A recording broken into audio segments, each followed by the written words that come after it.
Hi, this is Shambhavi. Welcome to my weekly podcast about spirituality, love, death, devotion, and waking up while living in a messy world. The Satsang with Shambhavi podcast is recorded live each week with students of our nonprofit community, Jayakula. For more information and to find out about attending a satsang, visit jayakula.org. Thanks for listening. Much love to you, wherever and however you are.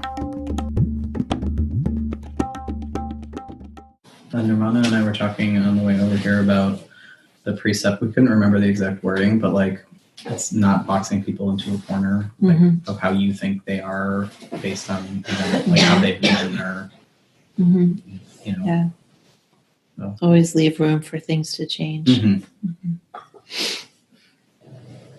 A lot of that has to do with when we do box people in or solidify a view of them so that there's no room in our mind or our heart for them to change at some point.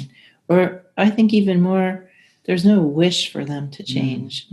In those moments where we lock somebody up with our usually negative assessment, and we aren't actually wishing them well anymore, right? We're not sending out any kind of prayer or longing for things to get better for them.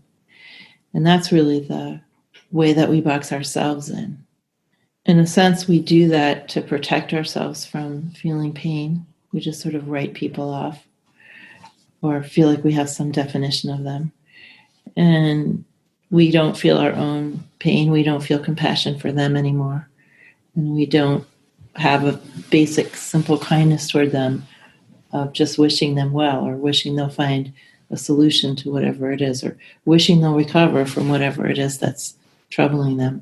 So we think people have done us grave harm. And so then, given the punishment culture that we live in, we punish them by not wishing them well anymore. Right? We punish them by not seeing their pain, and we punish them by writing them off in some way or trying to get back at them, trying to get revenge. And then sometimes there's a situation where, for whatever reason, relations can't continue with somebody, or some behaviors are in the way of having a normal relationship with somebody, and we have to go away from that person. But then for various selfish reasons, we don't continue to wish them well. We sort of write them off again. So all of those kinds of maneuvers are really just self-protective. And anytime we don't allow ourselves to feel real compassion, to empathize with what someone's going through, regardless of whether there's someone we're going to have in our life or not, that is very self-protective, right? It's always self-protective. We just don't want to feel that thing, or we don't want to have to sympathize with them because we're pissed off, or it's just uncomfortable. So we'd rather write them off. And it actually kind of tags to something I was going to talk about, which is how can we actually care about other people? How can our first response not be how badly we feel or how we are or how something feels threatening to us? How can our first response include the other people around us or many, many other people that are going to be affected by something? And this goes to every aspect of our lives. For instance, when doing seva, it's taken years and years and years and years to get people to begin to think about how choices you make doing seva are really going to affect other people or might affect other people. And still sometimes people are just in their own box of I'm this, I'm that, I'm the other, I'm too tired, I'm too busy, I'm too whatever, or just wrapped up in self-thoughts a lot. And so then choices are made that don't take other people into account in a natural, empathetic way. And this is while doing seva. And then, of course, there's myriad other situations where our first, middle, and last response is something self-protective or self-concerned or selfish, or something that only takes us into account, not the mandala that we're in of other people.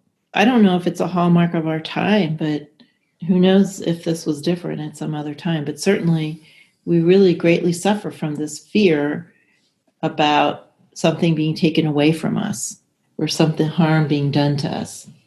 We're constantly, it seems, in a state of self-protection. The question is, how can we retrain ourselves? Because we've been trained somehow to have our first response be very self-protective and worrying about just ourselves and feeling that we're justified in not empathizing with other people if we feel other people have misbehaved or it's too much trouble or what does that have to do with me? Or so how can we train ourselves? Of course, sadhana done over a long period of time is going to open your heart and you are going to have more natural empathy. But I think one of the big blocks in our way is our unwillingness to tolerate a certain kinds of discomfort. Like empathizing with other people's condition can be very uncomfortable. We're familiar with being in our own pain, but we're not really that willing to empathize with other people in the way that we actually feel something for other people. It's not just a gesture, and it's not just made at a convenient time or in a familiar, convenient way. And the question for some people is, do you really even want to care about other people? Well, we have to go there too. Like, or is it just too much trouble because you're so busy and you have enough to worry about with yourself? And I'm just putting into words something that probably is just semi-conscious feeling.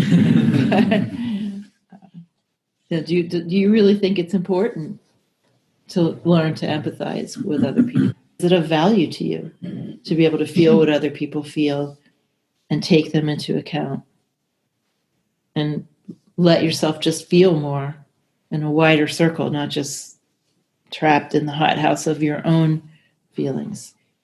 When you really open yourself deeply to these feelings and this deep, deep, deep empathy, it opens you up to everyone. It sort of automatically universalizes in a way. But we have to be willing to be uncomfortable, to willing to feel those things, not just our usual well-worn outfit of our own miseries that we're comfortable with. Sometimes I'm very surprised when I'll read like an ancient text or something, and it'll say something about people of those times that's exactly like what I think is only happening now. So I do have a bit of irony about saying anything is about our times, because it probably could have been at any time.